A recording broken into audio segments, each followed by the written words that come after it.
दोस्तों, मैं प्रबोध चंद्र बाली। इस वक्त मैं ऑस्ट्रेलिया में हूँ और लोग मुझे ये मजाक में कहते हैं कि आप अपने राष्ट्र से बाहर हैं और भारत की बात करते हैं। तो सबसे पहले मैं आपसे ये बता दूं कि मैं कोई बहुत प्रसन्नता से ऑस्ट्रेलिया में नहीं हूँ। मेरा बेटा यहाँ पर रहा और मैं किसी कारणवश उसको मिलने आया था, और उसके बाद कोरोना की वजह से एयर ट्रैफिक बंद होने से मैं यहाँ फंसा हुआ महसूस करता हूँ। मुझे ऐसा लगता है जैसे मैं पिंजरे में बंद हूँ और मैं अपने भारतवर्ष में आना चाहता हूँ। पहली बात ये। दूसरी बात यह है कि जब भी मैं कोई अपना विचार देता हूँ फेसबुक पे, तो उसके ऊपर कोई हेल्दी क्रिटिसिज्म यानी कि कोई अच्छा क्रिटिसिज्म करने के बजाय जब किसी के पास कोई तर्क नहीं होता तो मुझे गालियाँ निकालना शुरू कर देती हैं। ऐसी ऐसी बुरी गालियाँ निकालते हैं जो कि सभ्य समाज में निकाली नहीं जा सकती। क्या कारण है? उसका कारण यही है कि कुछ लोगों के मन में ये चतुरता है, चालाकी है कि हम जो मर्जी बोलें, मोदी जी को गालियां दें, देश के प्रधानमंत्री को गालियां दें, किसी प्रधानमंत्री की हत्या भी कर दें तो उसके हत्यारों की जय जयकार करें।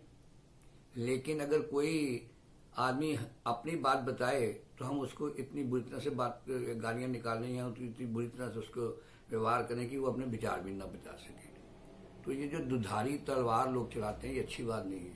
अगर आपको हक है कुछ कहने का, प्रदर्शन करने का, तो दूसरे लोगों को भी ये हक है कि वो अपनी बात कहें, चाहे आपको बहुत बुरी भी लगे, लेकिन आप किसी का गला मत दबाइए। जो मैं कहता हूँ उसको सुनिए। अगर नहीं पसंद आता तो मत सुनिए। कोई आपको जबरदस्ती नहीं सुनाता। ये मैं आप वीडियो बना रहा हूँ, अगर आपका दिल करता देखिए, नहीं दिल करता तो उसको मत देखिए। एक टीवी का चैनल कुछ बोलता है, आपको अच्छा लगता है, आप उसको देखिए, नहीं तो टेलीविजन बंद कर दीजिए। चैनल बंद नहीं हो सकता। इस तरह मैं भी कभी जो मेरे मन में विचार आते हैं वो मैं बताना बंद नहीं कर सकता। वो मेरा हक है, मेरा अधिकार है। अगर आपको अच्छे नहीं लगते तो गालियां निकालने के बजाय आप उसको देखें ही ना, क्योंकि जो गालियां निकालने में लोग हैं ये उनकी गलती नहीं है, उनके परिवार की दी हुई सभ्यता है जो उनसे प्रकट होती है उनकी जबान से। तो चलिए, सबसे पहले तो मैंने दो बातें बताई कि मैं सबसे पहले एक भारतीय हूँ, और मैं अगर भारत में आज नहीं हूँ तो उसमें कुछ मजबूरियाँ हैं। जैसे ये ठीक होगा मैं दोबारा भारतवर्ष में वापस आऊँगा और सामना करूँगा अपनी जो मेरे विचारों से सहमत नहीं है उनका। और दूसरी बात, अगर आपको कोई चीज़ अच्छी नहीं लगती तो उसको देखिए मत, उसके ऊपर अपने, और अगर आपको कोई उसमें बताना है, कोई आपने उसके ऊपर कोई क्रिटिसिज्म करना है तो हेल्दी क्रिटिसिज्म करिए, जवाब दीजिए और किसी निष्कर्ष पर पहुंचने की कोशिश करिए।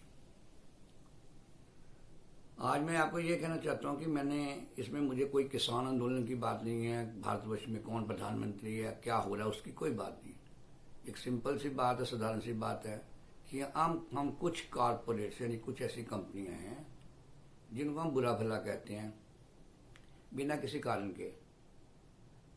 कोई हम उसका कारण नहीं बताते कि उन्होंने क्या किया है जिसलिए वो अच्छे नहीं है। क्योंकि कोई भी जो कॉरपोरेट है, यानी कॉरपोरेट का मतलब है कि जो भारत सरकार का कंपनी एक्ट नाम का एक कानून है, उसके अंतर्गत अपना कोई व्यवसायिक काम शुरू करता है और उसके नीचे एक कंपनी बनाता है। मैं आपको बताऊंगा कंपनी क्या होती है। उस कंपनी के जो कार्यकलाप होते हैं उसको हम कॉरपोरेट कह देते हैं। अब कंपनी क्या है उसमें आपको साधारण तरीके से बता देता हूं। अगर आपने कोई भी काम करना है तो आप अकेले काम कर सकते हैं, लेकिन उस अकेले काम में अगर कोई भी प्रॉफिट्स होते हैं, आपको कोई लाभ होता है, कोई प्रॉब्लम नहीं है, ठीक है। लेकिन अगर हानि होती है तो आपको अपना सब कुछ बेचकर भी लोगों की जो आपके ऊपर ऋण है, आपके ऊपर जो लोन्स हैं, जो आपने किसी को पैसे देने वो आपको देने पड़ेंगे। उसके लिए चाहे आपको अपना आपको न बेचना पड़े। तो कोई भी आदमी जो एक व्यापारी है वो ये जानता है, व्यापारी का किसान भी जानता है कि अगर ठीक मौसम ना हुआ तो फसल खराब भी हो सकती है, कल को वो जानता नहीं है। अगर मान लीजिए किसी ने कोई व्यापार शुरू किया और कुछ कारणवश उसमें कोई नुकसान हुआ तो वो अकेला आदमी शायद उसको नहीं सह पाता। इसके लिए अब दूसरा तरीका ये है कि हम कुछ एक दोस्त को ले लेते हैं, किसी अपने उस एक सज्जन को अपने साथ मिला लेते हैं, पार्टनरशिप कर लेते हैं कि यार अगर प्रॉफिट हुआ तो बांट लेंगे, अगर हानि हुई तो दोनों बराबर बराबर में दे देंगे। लेकिन फिर भी कुछ ऐसे काम है कि जो दो आदमी या तीन या चार या पांच आदमी भी मिलकर उसमें जो होने वाला जोखिम है, जो लॉस का डर है, उसको पूरा नहीं कर सकते। जैसे मान लीजिए किसी ने हवाई जहाज की कारखाना लगाना है, उसमें इतना बड़ा पैसा चाहिए कि उसमें अगर 20 आदमी भी 50 आदमी भी मिलकर उसको करना चाहें, बड़े 20 आदमी भी, और अगर उसमें कोई हानि होती है तो वो बर्बाद हो जाएंगे, क्योंकि उन सभी को एक एक पैसा चुकाना पड़ेगा, अपने मकान, अपनी जायदाद, संपत्ति सब कुछ बेचकर।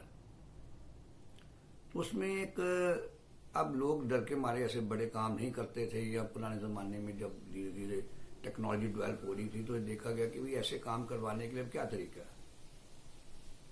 तो ये कंपनी बनाने का जो था, अंग्रेज़ों के, ब्रिटिशों के ज़माने में, जब भारतवर्ष आज़ाद भी नहीं हुआ था, तब ये दूसरे देश थे जहाँ पर ये कि औद्योगिक क्रांति हो रही थी, वहाँ पर ये कंसेप्ट बनाया गया, ये एक विचार पैदा किया गया कि हम कुछ आदमी मिलकर एक कंपनी नाम की एक इदारा बनाते हैं, एक फर्म का नाम रखते हैं, उसको प्राइवेट लिमिटेड में डालते हैं। उसमें हम, उसका कहने का अर्थ यह है कि हम उसमें जितने अपने पैसे लगाएंगे, अगर कोई नुकसान होता है तो हम उतने ही पैसों के देनदार हैं, बाकी पैसे हमारे जो बाकी की संपत्ति है, जायदाद, उसमें से मत काटे जाएंगे। और हमने आपको ये बता दिया दुनिया को, अब जो लोगों ने हमें पैसे देने हैं, उधार देना है, बैंक ने देना, वो देख ले कि हमने कितने पैसे जो हैं वो हमने बिजनेस में, अपने कंपनी में लगाए हैं, उससे ज़्यादा की देनदारी हम नहीं देंगे। ये जो कंसेप्ट था, उसमें क्या था कि जो लोग अपनी मिलकर पूंजी लगाते थे, उनके देखा जाता था कि इनमें अब काम करने के वक्त ये लोग कौन हैं, इनका क्या रिकॉर्ड है, कितने ये समझदार हैं। और जब लोग, दूसरे लोग देखते थे कि ये लोग जो हैं, जो कंपनी के डायरेक्टर्स, उनको डायरेक्टर्स बोला जाता था, प्रमोटर्स बोला जाता था, जो लोग कंपनी बनाते थे शुरुआत में, कि ये लोग बहुत समझदार हैं, और लगता था लोगों को कि घाटा नहीं होगा, तो लोग जोखिम लेके उसमें अपने पैसे देते थे।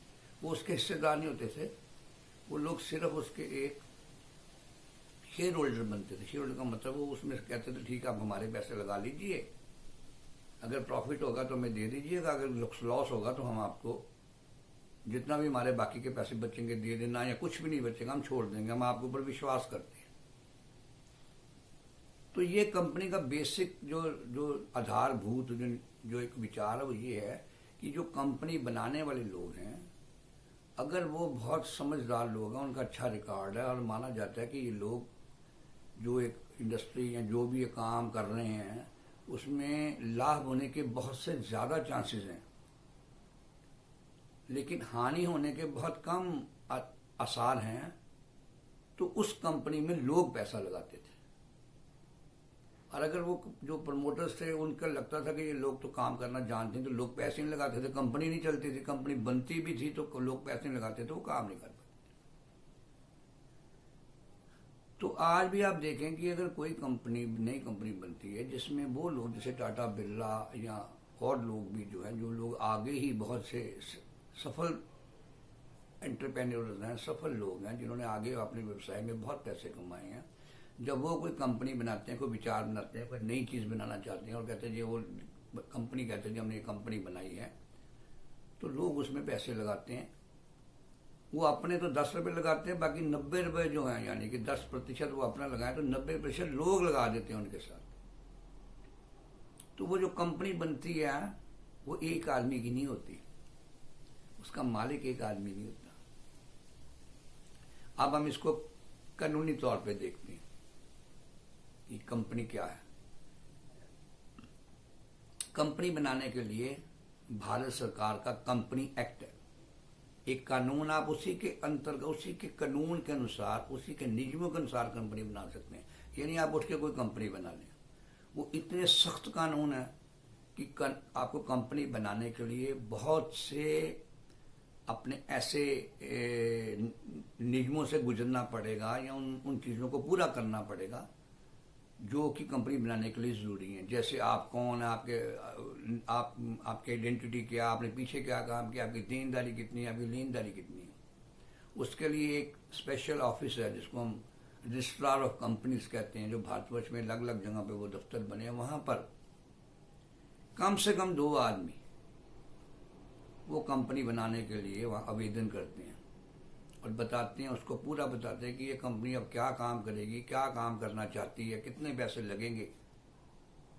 वो पूरे जब वो पैमाना है वो पूरा करते तो फिर रजिस्ट्रार को कहते ठीक है, हम आपको अलाउ करते हैं, हम आपको इजाज़त देते कि आप कंपनी बनाइए और काम शुरू कीजिए। अब जब वो कंपनी को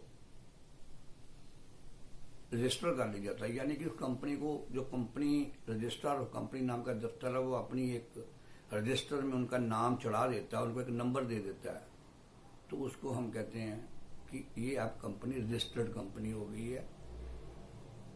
और वो अपने रजिस्ट्रेशन नंबर को लेके उसके बाद वो अपनी कंपनी बाजार में उतरती है, लोगों को बताती है कि हमने ये कंपनी बनाई है, हमने ये काम करना है। जो 2 डायरेक्टर होते हैं वो अपना पैसा बैंक में जमा करा देते हैं और कंपनी अपना काम शुरू करती है।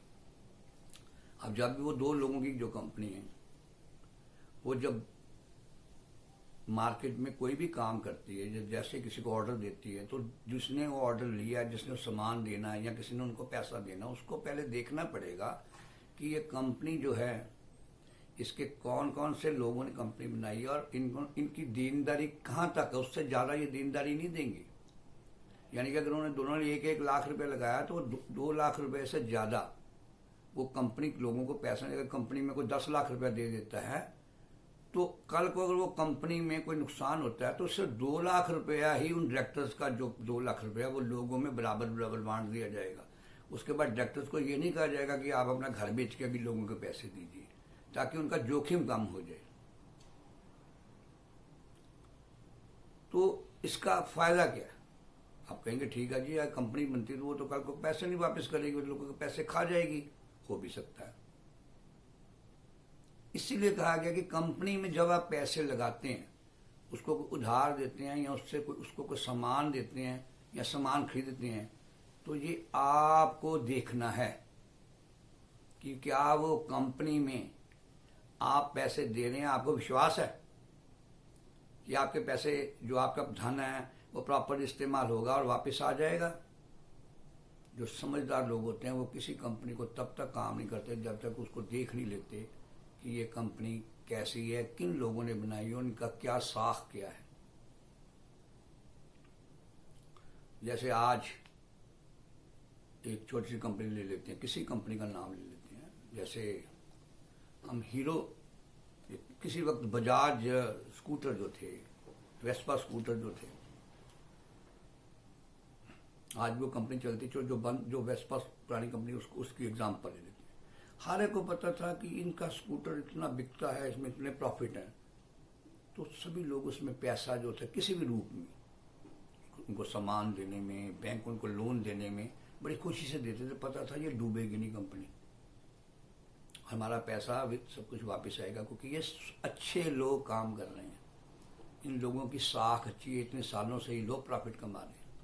ऐसा भी होता है कि नई कंपनियां बनती हैं, लोगों के पैसे लेती हैं, उनके डायरेक्टर जो होते हैं वो ठीक नहीं होते और पैसे खाते, लोगों को पैसे वापस नहीं मिलते। हमने देखा होगा कई चिट फंड्स ऐसी हैं जो बना लेती हैं और भोले भाले लोग जाके उनको पैसे दे देते हैं और बाद में वो लोग दिवाला निकालते, जिसको दिवाला वर्ड कहते हैं, जैसे इंग्लिश में इसको कहते हैं कि भी वो कह देते हैं कि जी हम बैंकक्रप्ट हो गए हैं, हमारे पास लोगों के जितने पैसे देने उतने पैसे नहीं दे सकते, हमारे पास कम पैसे हैं, और रजिस्ट्रार को बोला जाता है और वो आकर उसके सारे जो भी उनकी चीज़ें होती हैं उनको कंट्रोल कर लेता है, उनको बेच कर अंदाज़ा लगाता है कि अगर हमने 100 रुपया देना था और इनके पास 40 रुपए हैं तो 100 के 40 पैसे देने शुरू कर देते हैं। जिसका 1000 है उसको 400, जिसका लाख है उसको 4000, उस हिसाब से लोगों को पैसे दे के तो कंपनी को बराबर कर दिया। और डायरेक्टर जो होते हैं वो चुपचाप बच के निकल जाते हैं, उनको कोई कुछ नहीं कह सकता, उनको कोई जेल नहीं हो सकती, कोई उनको पर्सनली कुछ नहीं कह सकता। तो फिर कंपनी बनाने का फायदा क्या? लोगों को धोखा करने के लिए कंपनी बनती है? जी नहीं। 100 में से कोई एक आदमी होता है जो बेईमान होता है, जो ऐसी कंपनियां बनाता है। 99% लोग ऐसे होते हैं जो लोगों के पैसे को लेकर उनको सही ढंग से इस्तेमाल करके आप भी मुनाफा कमाते हैं और लोगों को भी देते हैं, ताकि वो अपनी कंपनी को और बड़ा कर सकें, कल को और काम करें, लोग उसको। जैसे आप मान लीजिए, जनता की बात ले लेते हैं, अगर आपने किसी को पैसे देने, अगर आपको उसके पैसे वापस नहीं आते, आप उसको कभी दोबारा उधार नहीं देंगे। अगर आपके पैसे टाइम पे वापस आ जाते हैं और आपके साथ इंटरेस्ट आपको मिल जाता है तो आप उसको भाग भाग कर पैसे देंगे। ये बेसिक कंसेप्ट कंपनी का यही है कि जो उस कंपनी को बनाने को, कंपनी जो वो तो एक बेजान चीज है, लेकिन उसको बनाने वाले कौन हैं, उनके इरादे क्या हैं, उनकी साख क्या, उनका रिकॉर्ड क्या है। अगर वो कंपनी बनाने वाले जो लोग हैं उनको हम कहते हैं प्रमोटर्स, जो कंपनी को शुरू करते हैं। अगर उनकी साख अच्छी है, अब आप बोलेंगे हमें कैसे पता, जब भी कंपनी बनती है तो उसके साथ एक उसके कानून की किताब होती है, वो छपी होती है। वो किताब आप कभी भी कंपनी की देख सकते हैं, उससे पता कर सकते हैं इन्होंने क्या करना था, ये क्या कितने तक कितना लोन ले सकते हैं, कितना लोन नहीं ले सकते, सभी कुछ उसमें लिखा होता है। लेकिन चूंकि हम समाज में रहते हैं, कोई कंपनी बनती है, हमसे कोई चीज़ मांगती है, हमको ऑर्डर्स देती है, हम सप्लाई करते हैं, पेमेंट्स आती हैं और बिजनेस चलता है। क्योंकि संसार में हर काम आशा पर होता है, निराशा पे नहीं होता। हम हर एक को चोर नहीं समझ सकते, हमें कभी नुकसान भी होता है, कभी फायदे भी होते हैं। तो चलिए ये कंपनी हो गई 2 की। इस तरह से अगर आप चाहें तो कितने भी ज्यादा लोग मिलकर एक कंपनी को बना सकते हैं, उसमें कितने भी ज्यादा प्रमोटर्स हो सकते हैं। लेकिन अगर उसमें 2 से लेकर 7 लोग तक होंगे तो हम उसको प्राइवेट कंपनी कहते हैं। वो लोग जनता से पैसे नहीं ले सकते, वो सिर्फ अपने ही पैसों से या बैंक से पैसे ले सकते हैं, किसी और से पैसे नहीं ले सकते। किस बात के पैसे नहीं ले सकते कि कंपनी में उनको हिस्सेदार नहीं बना सकते किसी को। लेकिन अगर कोई कंपनी अब प्राइवेट कंपनी से पब्लिक कंपनी बनना चाहती है, 2 कंपनियां 2 तरह की होती, जैसे आप समझ गए होंगे। सबसे पहले पब्लिक, आपको मैंने प्राइवेट कंपनी बताई भी, 2 आदमियों ने कंपनी बना ली, 3 ने, 4 ने, 5 ने, 6 ने, 7 ने, ज्यादा लोगों ने भी अगर प्राइवेट कंपनी बनाई है, उसका मतलब है कि वो अपने पैसों से, आप ही अपने पैसे बढ़ा रहे हैं, कम कर रहे हैं, वो उनके अंदर की बात है, उसमें जनता का कोई इंटरफेरेंस नहीं है। लेकिन अब मान लीजिए वो 7 या 8 आदमी ने अरबों रुपए का कोई काम करना है, तो वो क्या करते हैं, सरकार से आज्ञा लेते हैं कि हमने, हमारे पास 10-10 करोड़ रुपया है, हमने 100 करोड़ रुपया हमें और चाहिए, ये हम लोगों से लेंगे। अब वो 90 करोड़ रुपए के लिए सरकार उनको आज्ञा देती है। वो क्या करते हैं, 90 करोड़ के लिए अखबार में इश्तहार देते हैं, बताते हैं लोगों को कि हमें ये काम करना है। जैसे मान लीजिए हमने कोई इंडस्ट्री लगानी है, या जैसे मान लीजिए रॉकेट बनाना, कोई जो आसमान में जाते हैं, रॉकेट जाते हैं, वो बनाने की कंपनी लगानी है जी, तो बताएंगे हमने रॉकेट्स बनाने हैं, ये फायदे हैं, ये प्रॉफिट्स हैं, कौन हमसे रॉकेट्स लेगा, कौन हमको देगा। वो सारा अपना खाका बनाकर, एक किताब बनाकर लोगों में बांटते हैं। उनको कहते हैं आप हमारे में पैसा लगाना चाहते हो। तो लोग, सारी जनता, भारतवर्ष की जनता, इवन विदेशों में भी, कोई भी चाहे, मतलब इसमें काफ़ी और भी चीज़ें हैं, लेकिन चलो हम ले लेते हैं भी, कोई भी आदमी अगर उसमें इंटरेस्टेड है तो वो उनको कहता है ठीक है जी, मैं आपके साथ पैसे लगाने चाहता हूँ। तो वो क्या करते हैं, जो जैसे मैंने आपको एक एग्जांपल दिया कि मुझे 90 करोड़ चाहिए, तो मैं कहूँगा जी मैं आपको ना 1-1 लाख रुपए का एक शेयर बना देता हूँ, एक टुकड़ा है मेरा लाख रुपए का, आप 1 लाख लगा सकते हैं, 2, 3, 4, 5, 6, 7, 8 से लाख में आप जितने मर्जी लगाने, और लाख रुपए का मेरा एक शेयर होगा। तो अब जो 90 करोड़ है उसका नेचुरली आप 90 करोड़ के 9,000 लाख बन गए, 1 करोड़ के 100 लाख हुए, तो 90 करोड़ के 9,000 लाख हो गए, 900 लाख हो गए, चलो मान जो भी बन गई, जो भी अमाउंट बन गई।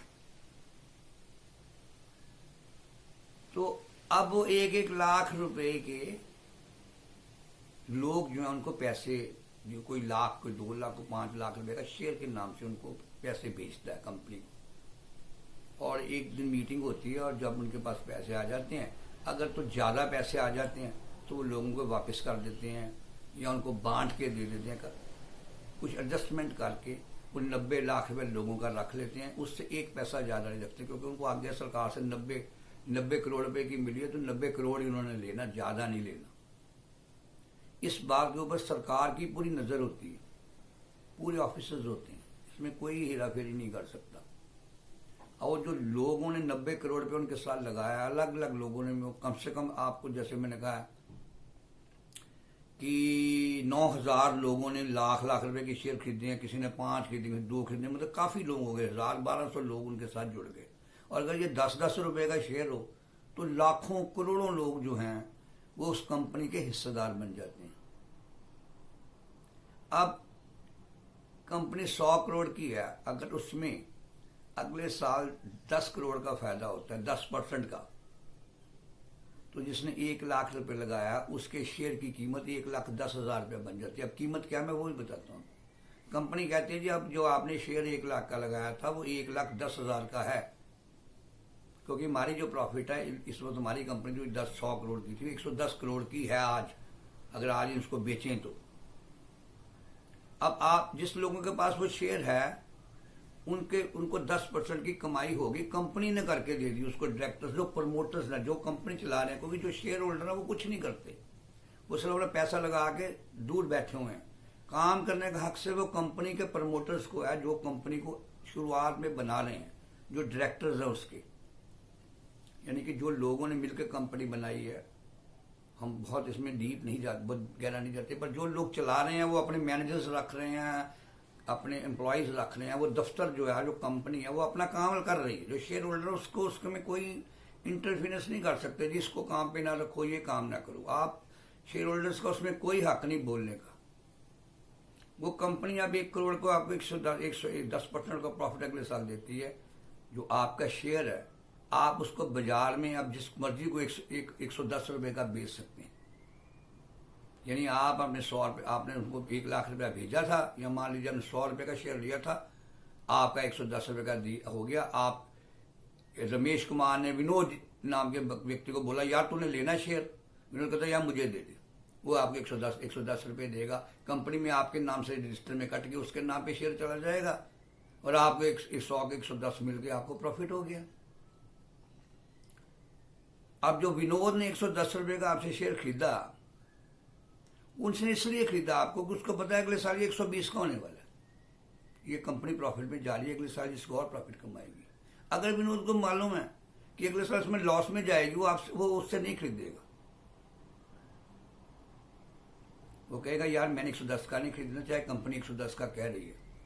अब आपके पास फिर शेयर पड़ा, अगले साल फिर उसका मुनाफा आता, हो सकता है 130 रुपये का हो जाए शेयर, हो सकता है 110 का 109 रुपये का रह जाए, कंपनी को 1 करोड़ 10 करोड़ का घाटा हो गया। तो कंपनी में मैं क्या बताना चाहता हूं कि जो वो कंपनी है, ये प्रमोटर्स जो है उनकी मर्जी, जो मर्जी करें, बिल्कुल सही बात है। अगर प्रमोटर चाहें तो घाटा कर दें आपको, आप उसमें कुछ नहीं बोल सकते। लेकिन अगली बार अगर वो कंपनी बनाते हैं या और पैसे मांगते हैं तो कोई उनको नहीं देगा। देखा ये गया है कि जो लोग अच्छे लोग हैं, जो कंपनी बनाते हैं, वो अपनी कंपनी के शेयर होल्डर्स को हमेशा ही प्रॉफिट कमा कर देते हैं, उनको घाटा नहीं देते। आप बताइए, आप इस बताइए कि अगर आप एक अच्छे आदमी हैं तो आप कभी नहीं चाहेंगे कि जो लोग आपके ऊपर विश्वास करके आपको पैसे देते हैं वो नुकसान में जाएं, जब तक कि कोई सचमुच का नुकसान ना हो जाए। कई बार कंपनी को सचमुच का नुकसान हो जाता है, उसमें प्रमोटर भी कुछ नहीं कर सकते। कई कंपनियां बंद होती हैं, अभी कोरोना की वजह से कई कंपनियों का काम नहीं चला, तो अब उनका कोई कसूर नहीं था। अब उनमें जो शेयर होल्डर्स ने पैसे लगाए थे, किसी का 10 करोड़ लगा था वो 9 करोड़ रह गया, 8 रह गया, 7 रह गया। कंपनी 100 करोड़ की थी, आज वो कहती जी मेरा काम नहीं है, मुझे 10 करोड़ का घाटा हो गया, 90 करोड़ की मैं हो गई, मुझे 10 करोड़ का और घाटा हो गया। तो उसमें जो मेन बात है, जो प्रमोटर है, क्या उसकी नीयत क्या है, ये देखा जाता है। मैं आपको इस तरफ ला रहा हूं। अब जो कंपनियों के डायरेक्टर्स, जैसे टाटा ही ले लें, सालों से 100 साल से या जितने साल से ये कंपनियां, टाटा की एक कंपनी, टाटा कोई हर नए काम करते रहते हैं, नए काम करते रहते हैं। अब मारुति को ले लीजिए, होंडा को ले लीजिए, आपके घर में ऐसी कोई 100 में से 90 चीजें कम से कम ऐसी हैं जो कंपनियां ही बनाती है। टूथपेस्ट आपकी कंपनी बनाती है, कोलगेट की, देसी भी बनती हैं, एक आदमी भी बना सकता है। लेकिन कोलगेट भी एक कंपनी है। आप तेल खरीदते हैं खाने वाला, वो भी कंपनी बनाती है। सर पे लगाने वाला जो है वो भी कंपनी बनाती है। सेंट कंपनी बनाती है। शेविंग क्रीमें कंपनी बनाती है। Palm olive company, Godrej company है, कोका कोला कंपनी है, एमडीएच कंपनी है, बाटा कंपनी है, कोरोना कंपनी है, एडिडास कंपनी है जूतों की। कपड़ों पे आ जाएं, जो तो सिले सिलाए कपड़े हैं वो आपके लोकल। लेकिन जितने भी ब्रांडेड कपड़े हैं सभी की सभी कंपनी है। यानी कि वो लोग पीछे एक प्रमोटर्स ने कंपनी बनाई, लाखों लोगों ने उसमें पैसा लगाया, वो बहुत से कपड़े बना के एक्सपोर्ट कर रही हैं, आपको बेचने ही है।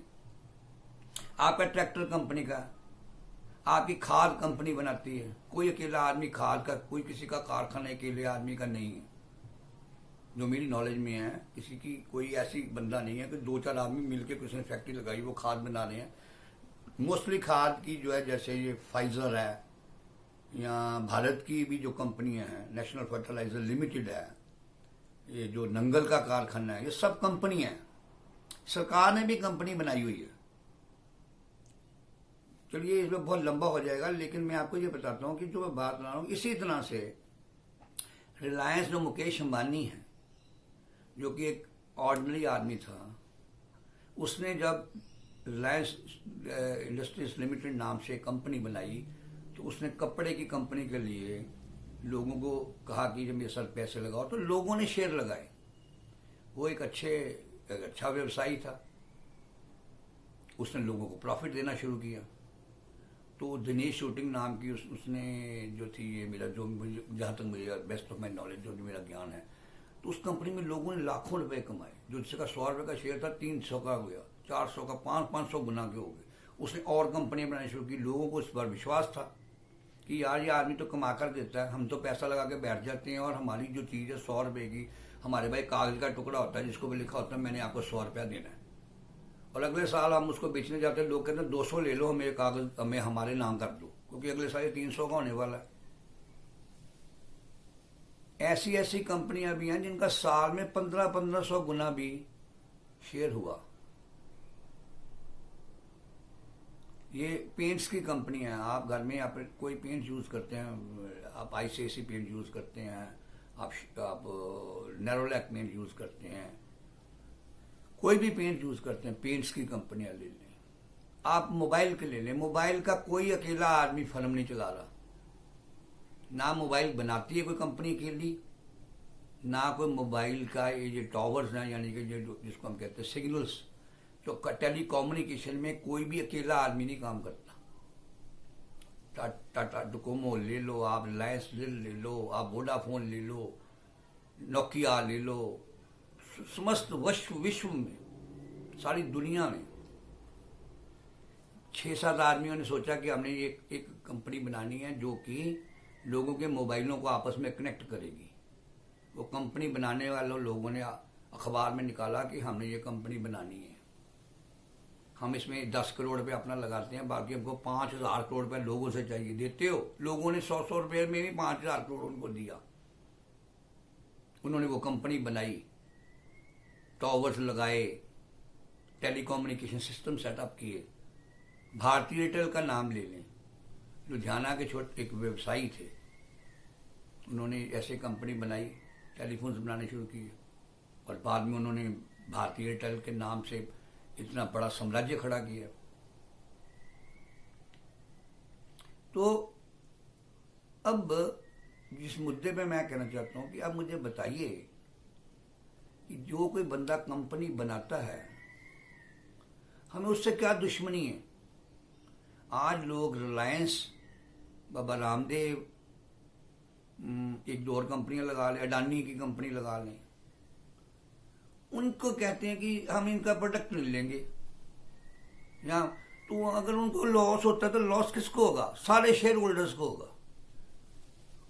उनको तो होगा ही, लेकिन उनका जो अपनी इन्वेस्टमेंट है वो 2% भी नहीं है। यानी अगर 100 रुपये का नुकसान होता है, 98% हमारी भारतीय जनता का होगा, जिन लोगों ने पैसे लगाए हैं। हो सकता है उसमें किसानों ने भी लगाए हों, व्यापारियों ने भी लगाए हों, क्योंकि शेयर कोई भी खरीद सकता है। जिन्हें औरतों ने लगाया, बेचारी गृहिणियों ने लगाए हुए हैं, बच्चों ने भी लगाए हुए हैं, हर लोग उसमें पैसे लगाते हैं। कोई ये जुआ नहीं है, ये बिजनेस है। लोग बिजनेस में पैसा लगाते हैं कि चलो यार इसमें कंपनी में हम पैसा लगाएंगे, कंपनी अच्छा काम करती है, कंपनी के चलाने वाले बंदे बहुत अच्छे हैं, विश्वास पात्र है, हमें विश्वास है ये लोग अच्छा काम करेंगे, ये खाएंगे नहीं पैसे, अगर इनको नुकसान भी होगा तो संभाल लेंगे, हमारा नुकसान भी ज़्यादा नहीं होने देंगे, हमें 100 के चलो 90 वापस मिल जाएंगे, अगर नुकसान होगा 100 के 90 मिल जाएंगे, अगर प्रॉफिट में चलेगी तो 100 के 500 हो जाएंगे।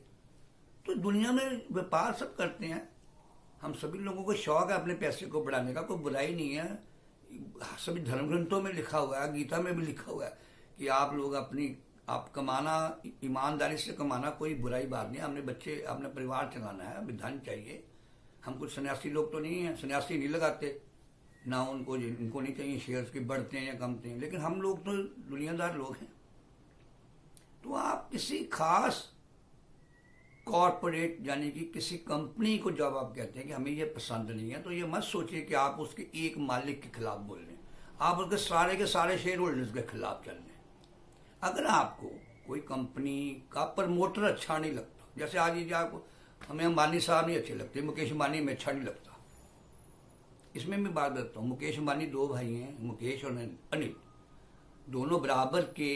इनके जब पिताजी थे धीरू भाई अंबानी, तो दोनों बेटे जो थे वो बराबर के एक शक्तिशाली आदमी थे। धीरू भाई अंबानी जी के देहांत के बाद दोनों भाइयों में बंटवारा हुआ प्रॉपर्टी का, कॉमन बात है, कोई बुरी बात नहीं।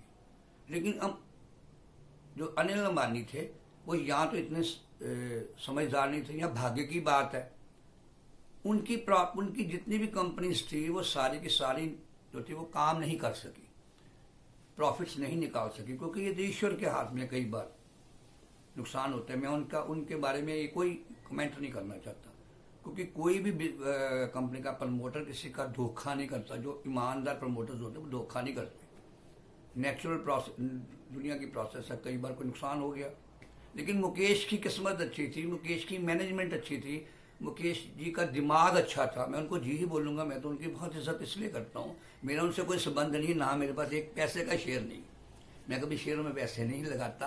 किसी वक्त मैं लगाता था जब मुझे धन की आवश्यकता थी, अब मुझे चाहिए ही नहीं तो मैं लगाता ही नहीं, कि मेरे 100 के 500 भी हो जाएंगे, मैं 400 का क्या करना है। पर फिर भी अगर कोई आदमी का अच्छा व्यवसाय है तो हमें उसकी रिस्पेक्ट करनी चाहिए। मुकेश हो, टाटा हो, अडानी हो, रामदेव हो, बिरला जी हो, हमारे वो हैं क्या नाम है, टेलीकॉम कंपनी के बहुत से लोग हैं ऐसे जो कंप्यूटर्स कंपनी के, बिल गेट्स हैं, मार्क जुबेर है। यार छोटे से काम में से इन लोगों ने अरबों रुपए इतने पैसे कमा कर दिए, आप भी लिए और अपने शेयर होल्डर्स को दिए। तो अपने काम में माहिर हैं, ये एक्सपर्ट हैं। एक अच्छा म्यूजिक बजाने वाला अच्छी बीना, एक अच्छी बांसुरी बजाता है तो हम वाह वाह करते हैं, तो पैसा कमाना उनका आर्ट है। धन कमाना हम अर्थ धर्म काम मोक्ष, हिंदू धर्म में या सभी धर्मों में क्या कि हमने पैसा भी कमाना है, उसको उपयोग करना, काम अर्थ धर्म भी उसमें तभी होता है कि हमारे पास पैसा, हम किसी गरीब को भोजन ही करा देते हैं, किसी पशु को चारा डालते हैं। धन होगा दुनिया में, अच्छा नेक धन होगा। बाबा नानक जी ने भी कहा अपने हाथ से कमाओ और बांटो। ये तो नहीं कहा कि काम ही नहीं करना और काम करना तो मुफ्त करना, ये भी नहीं कहा। उन्होंने कहा काम करो, नेक धन कमाओ, कुछ खाओ, कुछ बांटो। तो मैं सभी व्यवसायियों की इज्जत करता हूँ। अंत में मैं यही कहना चाहता हूँ कि कृपा करके, अगर आपको मान लीजिए मुकेश आपको अच्छा नहीं लगता, तो ये कहना कि ये हमने इसको ये, उसके आप अगर आपके पास शेयर, आप बेच दो, उसके और शेयर मत खरीदो, वो आपको कोई मजबूर नहीं करता, आपका उससे संबंध खत्म। या अगर आपको लगता है कि वो कोई इलीगल काम कर रहे हैं, आप उसके एविडेंस ढूंढिए, आप उसके सबूत ढूंढिए, सबूत ढूंढ के कोर्ट में चले जाइए, शिकायत कीजिए। अगर आप कहते हैं हमें कोर्ट पे विश्वास नहीं है, हमें पुलिस पे विश्वास नहीं है, हमें किसी पे विश्वास नहीं है, ऐसे नहीं संसार चल सकता कि आप ही सच्चे हैं, जो आप कहते हैं वही सच है, जो दूसरे कहते हैं सारा कुछ गलत है। पुलिस भी झूठी है, कोर्ट्स भी झूठे हैं, गवर्नमेंट भी झूठी है। तो कैसे देश चलेगा? हम अपने हमारे पिताजी को कह देते हैं हमारे पिताजी गलत है, परिवार कैसे चलेगा? सचमुच में भी अगर परिवार का मुखिया गलत है तब भी उसके साथ ही चलना पड़ता है। हम लोग मानव है, इंसान है, एक समाज में रहते हैं, तो सामाजिक प्रॉब्लम्स को भी, मुश्किलें भी हमने संभालनी। अगर हमारे परिवार में कोई गलत काम कर रहा है तो ये नहीं हम अपने परिवार के साथ झगड़ा करेंगे, उसके साथ निभाएंगे, तरीके से चलेंगे, उसको जितना ठीक हो सकता करेंगे। हमारे देश में अगर कोई सरकार अच्छी नहीं है तो ये नहीं कि हमें सरकार पे विश्वास उठ गया, हम उसमें अपना कोशिश करेंगे कि इसमें अगली बार अच्छे बंदे चुन कर रहे हैं, हम अपने आप को बदलें। अगर हमें न्यायपालिका पे विश्वास नहीं है तो ये अर्थ नहीं है कि न्यायपालिका खराब है। अगर न्यायपालिका नहीं होगी तो कैसे होगा? क्या हम अपनी चाकू तलवार लेके फैसले करेंगे? हो सकता है वो आपसे शक्तिशाली हो, वो आपके ऊपर दबाव का, अगर आपके पास चाकू, आपने अपने कमजोर से दबा लिया, जो आपसे शक्तिशाली उसने आपको दबा लिया। तलवार के राज से तो आज तक दुनिया चलेगी नहीं। आपको पुलिस पे विश्वास नहीं है तो मुझे बताइए, अगर घर में चोर आता किसके पास जाएंगे? विश्वास करना पड़ेगा, बल्कि बहुत विश्वास करना पड़ेगा। उनकी इज्जत करनी पड़ेगी, हमें पुलिस की इज्जत करनी पड़ेगी, हमें न्यायपालिका की इज्जत करनी पड़ेगी, उसकी रिस्पेक्ट करनी पड़ेगी, उसको मानना पड़ेगा, सरकार की रिस्पेक्ट करनी पड़ेगी, सरकार को मानना पड़ेगा। कोई भी देश बिना सरकार के नहीं चल सकता। चलिए हम कॉर्पोरेट पे रहते हैं, तो जो कॉर्पोरेट, अब मैं लास्टली ये कहता हूँ, मेरे मन को ये दुख है कि हम कुछ चुनिंदा कंपनीज को कह रहे हैं, अगर किसी कंपनी ने बहुत पैसा कमा लिया, बहुत जल्दी पैसा कमा लिया, रामदेव की नाम ले लेते हैं, तो ये क्या उसका गुनाह है? कोई गुनाह तो नहीं है। पैसा कमाने के लिए काम किया गया, लोगों ने उत्पाद को पसंद किया, जल्दी जल्दी सामान खरीदा, लोगों ने विश्वास किया, कंपनी चल आप, हम रामदेव को कहते हैं, अगर आप फेसबुक के मार्क जुबेर को देखें तो बहुत से कम सालों में वो लोग उसने इतने धन कमाया जो हम विश्वास नहीं कर। उसको तो किसी ने नहीं कहा कि ये कोई अधर्म का धर्म है या इसको किसी गवर्नमेंट ने इसको सपोर्ट किया। ठीक है, बाबा रामदेव हिंदुत्व के लिए भी बोलते होंगे और उनकी अटैचमेंट भी होती होगी, लेकिन कंपनी अपने आप में एक अलग चीज है। वो अपना काम कर रही है, आपको सामान, अगर आपको अच्छा लगता है मत सामान खरीदिए, अगर सामान खरीदेंगे तो कंपनी फेल हो जाएगी। सामान भी आप खरीदते हैं, पसंद भी आप करते हैं, हम करते हैं, अच्छे भी लगते हैं, तो कंपनी तो राइज करेगी, वो उसको कोई पैसा कमाने से रोक नहीं सकता। और वो बहुत अमीर हो जाती, फिर हमें जलन काहेगी है।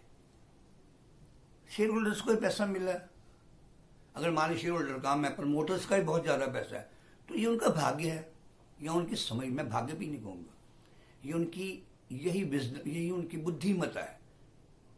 अगर एक किसान समझदार है, वो ज्यादा अपने 1 एकड़ में दूसरे किसान से 5 गुना ज्यादा फसल पैदा कर देता, तो बाकी किसान उससे जलने थोड़ी लग जाएंगे।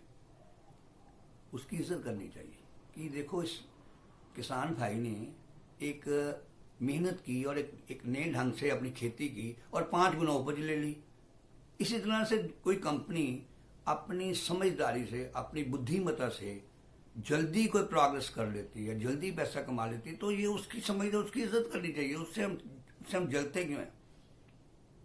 अच्छा चलिए अब एक और बात मान लेते हैं प्रैक्टिकल, कि मोदी सरकार जो हम कहते हैं जी हिंदुत्व की सरकार है जी, ये भारत में एक एजेंडा लेके आई, ठीक है, ये बात ठीक है या गलत है, चलिए इसको छोड़ते हैं। पर अगर इसका मतलब जितने भी लोग उस विचारधारा के, यानी जिसकी भी अटैचमेंट आरएसएस से हुआ है या जिसकी अटैचमेंट बीजेपी से है या जिसकी अटैचमेंट कोई हिंदू थिंकिंग के साथ है, वो सारे के सारे चोर हो गए कि सरकार सभी को उनको फायदा दे रही है और वो गलत हैं अगर वो प्रोग्रेस कर रहे हैं। जब कांग्रेस गवर्नमेंट थी तो मारुति कंपनी लगाई गई थी, संजय गांधी ने लगाई थी, तो उस कंपनी का तब तो किसी ने नहीं कहा जी ये गलत है या ये ठीक है। उसके बाद में मारुति आज भी चल रही है, अच्छी चली, बहुत सा पैसा कमाया। Maruti was one of the biggest concern, एक भारतीय आज भी सबसे बड़ा एक उद्योगकारों में। उसमें अब कांग्रेस का क्या रोल है? कोई रोल नहीं। हम उसको कहिए कांग्रेस का बेटा जी, कांग्रेस का बच्चा, इससे हमें नफरत है जी, ये क्योंकि ये संजय जी ने शुरू की थी। गौर, ये एक अलग बात है। सो मेरी आपसे ये निवेदन है कि इसमें हम अपने देश के उद्योगपतियों को मत घसीटें।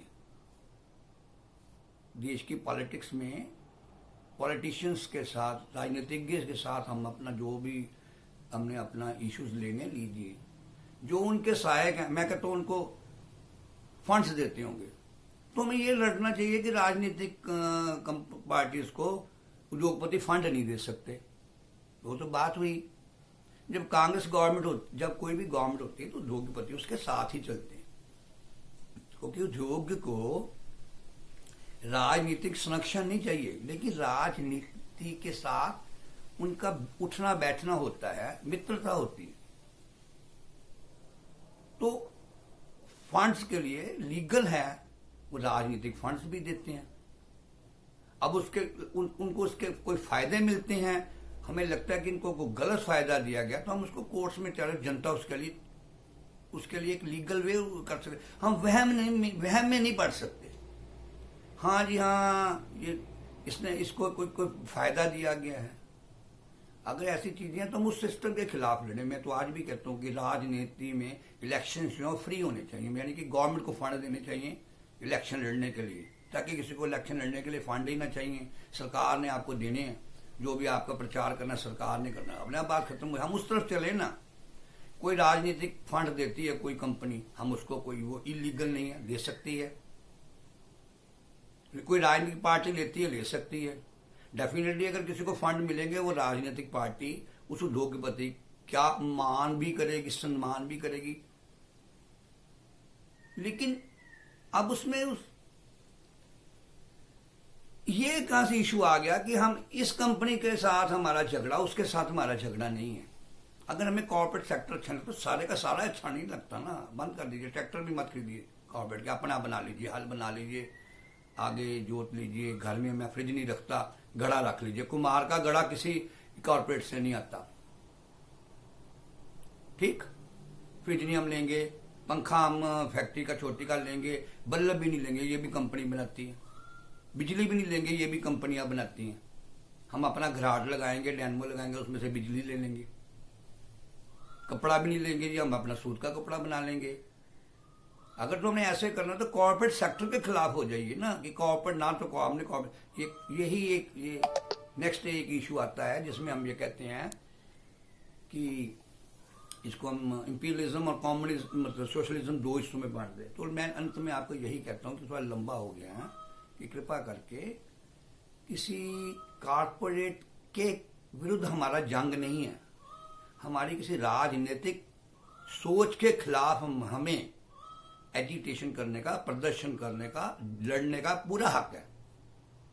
आपको मालूम होना चाहिए, जब हमारे देश की आजादी की बात आई थी 1947 से पहले, तब भी टाटा बिरला थे, और वो लोग भारत की स्वतंत्रता में भाग लिया, उन लोगों ने धन दिया।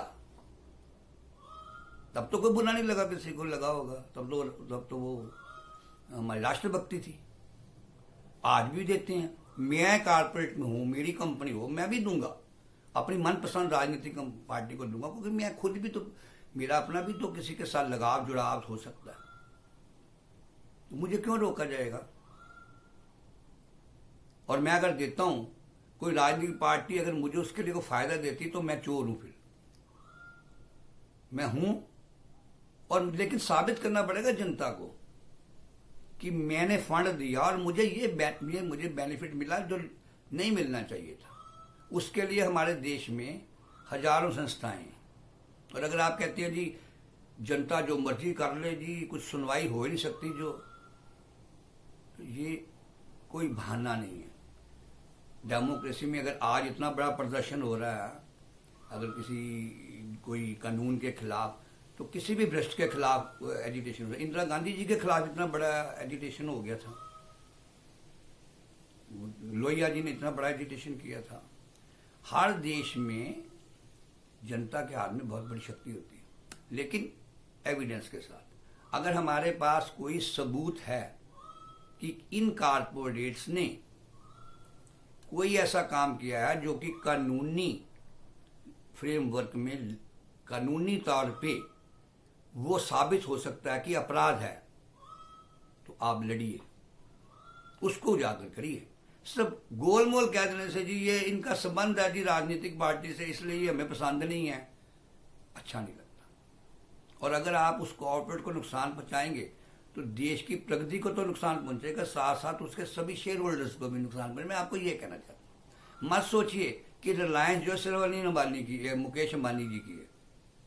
रिलायंस जो है वो भारतवर्ष के लाखों करोड़ों लोगों का उसमें पैसा लगा हुआ है, लाखों लोग उसके फ्रेंचाइजी हैं। किसी ने उसकी एजेंसी ले रखी है, किसी ने पेट्रोल पंप ले रखे हैं, वहां पर आगे एम्प्लॉयज हैं। एक पूरे का पूरा जो देश है वो इन कंपनी के टाटा कंपनी के साथ कितने लोग जुड़े, मारुति के साथ कितने लोग जुड़े हुए हैं। आप रामदेव के साथ ही देख लीजिए कितने डिस्ट्रीब्यूटर जुड़े हुए हैं। उनके पास 2-2 4 सेल्समैन होंगे, उनकी गाड़ियां होंगी, ड्राइवर होंगे जो सामान लेकर जाते हैं, उनके गत्ते उठाने वाले कबाड़िए भी होंगे, सभी जुड़े हुए हैं। एक कंपनी को नुकसान होता है तो बहुत को नुकसान होता है। आपने कंपनी को नुकसान नहीं करना, कृपया आपने कंपनी को नुकसान नहीं करना। आपने कंपनी के लिए कुछ नहीं, कंपनी के बारे में मत सोचिए। अगर कंपनी के प्रमोटर्स कोई भी आपको लग उठाए कि ये प्रॉब्लम ये क्रिएट कर रहे हैं, ये काम इसने गलत किया। रामदेव की एक दवाई गलत उसने कोरोना के बारे में उसने क्या दिया था, गवर्नमेंट ने उसको उसी वक्त रोका था। उसके बाद उसने अपनी अगर उसमें कोई कमी बेशी होती तो कोई ना कोई माइका लाल उठ के हाई कोर्ट में, सुप्रीम कोर्ट में गया होता और बाबा रामदेव जी के खिलाफ अब तक कोई केस दर्ज हुआ होता। मैं आपको बताऊं, कभी झूठ छुपता नहीं है। देश के नागरिकों में 140-50 करोड़ जो हम लोग हैं उसमें से 100,000-2,000 लोग इतने चतुर हैं कि वो एक छोटी सी बात को भी नहीं छोड़ते। उनको पता चलना चाहिए कि कहां पर प्रॉब्लम है। 1 मिनट में उसको अगर निकालते हैं, 1 मिनट में कोर्ट में लेकर जाते हैं। आप मत सोचिए कि कोई बच जाएगा, लेकिन जब कुछ होता ही नहीं है तो उसमें फिर क्या किया जाए। तो मेरी आपसे यही आज मेरा इशू था, काफी बहुत लंबा है, अगर आपने सुना हो तो मैं समझता हूं मैं हो सकता, अगर आपको ये अच्छा नहीं लगता तो आप इसको मत सुनिए, आप इसको मत मानिए। आप मुझे गालियां मत दीजिएगा कि जी आपने ये बोला, मैं गलत हो सकता हूं, मैंने अपने विचार दिए हैं। डेमोक्रेसी है, कोई भी आदमी अपनी बात बता सकता है। जो मुझे लगा, मन से लगा, मैंने आपको बात बता दी। अगर आपको अच्छी नहीं लगती मत मानिए, अगर आपको कुछ अच्छा लगता है तो मान लीजिए।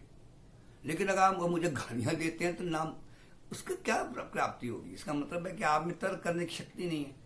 अगर तर्क कर सकते हैं तो आपने करिए, किसी कहिए जी बाली जी ने जो कहा था इसमें तो ये सारी की सारी बातें गलत हैं, हम इसको ऐसे कहना करना चाहते हैं, तो आपको वो हक है। एक अच्छा क्रिटिसिज्म करने का आपको पूरा हक है, एक अच्छा क्रिटिसिज्म करने का मुझे भी पूरा हक है, अपनी बात कहने का मुझे पूरा हक है, आपको अपनी बात कहने का पूरा हक है। लेकिन एक दूसरे का अनादर करने का हमें कोई हक नहीं है, एक दूसरे को गालियां निकालने का। मैंने एक शब्द भी किसी के खिलाफ कहा हो, किसी की इज्जत के खिलाफ कहा हो तो मैं उसके लिए रिस्पॉन्सिबल हूँ। तो आप अच्छी बानी बोलिए, मीठा बोलिए, मीठा मीठा तर्क करिए, और जो देश की प्रगति में अपने आप को भूल जाएं। हम किससे कमिटेड हैं, मैं कांग्रेसी हूँ, मैं बीजेपी का हूँ, मैं किसान हूँ, मैं पंजाबी हूँ, मैं अब हम लोग विश्व के बंदे हैं। आज विश्व की बात है, हम भारतीय भी बाद में, सबसे पहले हम विश्व के इंसान हैं। यहाँ का धुआं दूसरे देशों में जा रहा है। मुझे भारतीय होने में कोई बहुत गर्व नहीं है, मुझे इंसान होने में, जीव होने में थोड़ा सा गर्व है कि ईश्वर ने मुझे शक्ति दी है कि मैं बोल सकता हूँ और आपको बता सकता हूँ। मैं भारत में पैदा हो गया, भारतीय हो गया। मैं पाकिस्तान में पैदा होता मैं पाकिस्तानी होता। मैं आप हिंदू के घर में पैदा हूँ, हिंदू हूँ। सरदार के घर में पैदा होता तो सरदार बन जाता, मुस्लिम के घर में पैदा होता मुस्लिम बन जाता। जब मैं पैदा हुआ था मुझे कौन सी मोहर लगाकर भगवान ने भेजा था, बेटा भाई तू ये फलाने धर्म का बंदा है। एक बच्चे के पैदा होने के 1 सेकंड के बाद उसके कान में जो फूंक मार दी जाती है कि तू ये, वो सारी जिंदगी उसी को ढोता रहता है। 50 साल के बाद पता चलता है यार तू कोई और था। तो आप सत्यता के पीछे चलें, सच बोलें, अपने ईश्वर को। हम सभी ने इस दुनिया को छोड़ के चले जाना है। जब तक इस दुनिया में है, हमें मानव ही नहीं, समस्त जीवों की, निर्जीवों की, पेड़ों को, पत्तियों के, पौधों की, सभी की हमने उसके पत्थरों की, सागर की, पर्वतों की, सभी की हमने इज्जत ध्यान करना है, ताकि हम लोगों का आने वाली जो पीढ़ी है वो सुखी रहे। इसके साथ मैं आपसे क्षमा चाहता हूँ। धन्यवाद।